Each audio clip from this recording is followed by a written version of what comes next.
it was a spur of the moment. It was simply to obtain some money to tide us over. But it was intricate, so you must have... It was intricate in one sense, yes. Intricate that I thought I was worth more dead than alive. And that was the truth.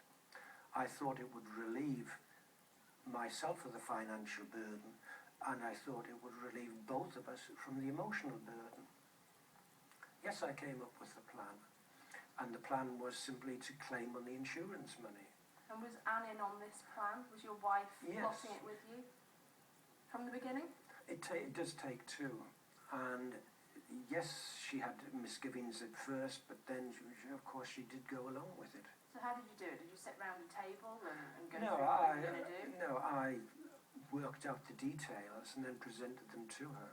And of course, she didn't want to go along with it at first, but as there were no other feasible way to save what we had, then she went along with it. And why a canoe? It was a kayak. But it was more feasible for me to go out paddling, because I'd done so in the past. It wouldn't be seen as out of the ordinary. I'd paddled out from here, from this coast.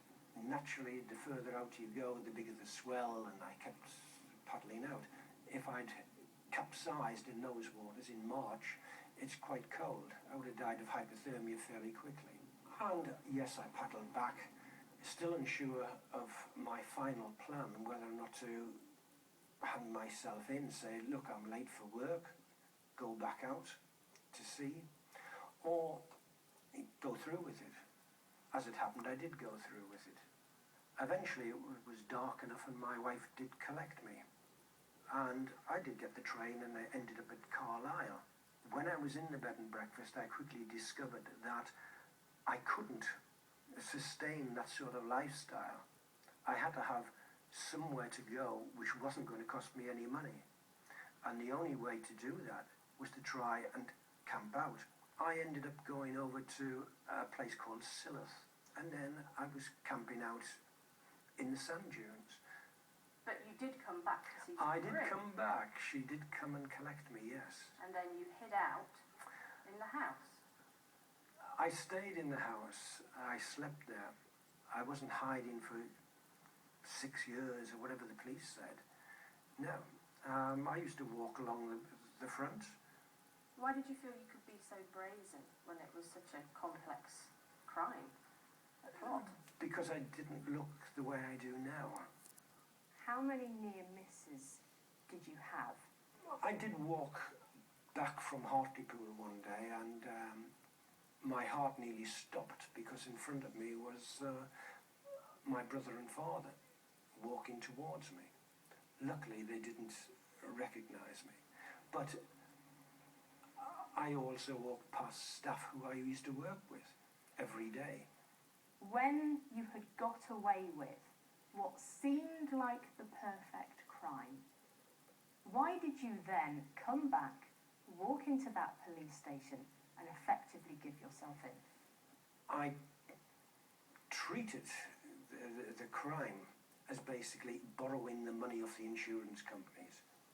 I knew I had come back one day, I knew I would have to pay the money back.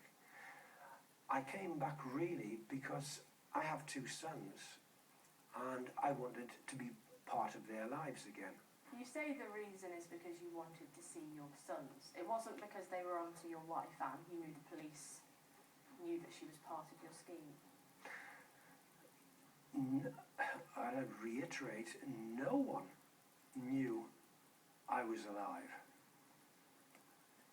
The police didn't know. Anne knew. Well, Anne knew, yes, she was part of the crime. She was part of the crime. So, did she know you were going to go in and hand yourself in? Did she know that? Did she know Of course she did. Well, John and Anne Darwin's life insurance swindle made them infamous. It also shone a spotlight on the small resort of Seaton Carew near Hartlepool where they lived and hatched their plan. Helen Ford looks back at a saga which gripped the entire world. He became known as the back-from-the-dead canoeist. Darwin's story began in March 2002, when he took his canoe into the North Sea at Seaton Carew to fake his own death. It sparked a major search. I am concerned that the absence of his body may lead people to consider or think that he has done a Reggie Perrin, as we know it from the TV series. Those words turned out to be prophetic. Initially, Darwin lived secretly at the family home in Seaton Carew. Even his 2 sons thought he was dead. The only other person who knew the truth was Darwin's wife, Anne. Not only did she hide her husband, she claimed £250,000 on his life insurance. It was their passport to a new life in Panama. Using a fake name, Darwin and his wife travelled to Central America, where they began house hunting in 2006. But soon after, John Darwin walked unannounced into a police station in London. Under questioning, the truth about the couple's fraud began to emerge. And this was the culmination of those investigations.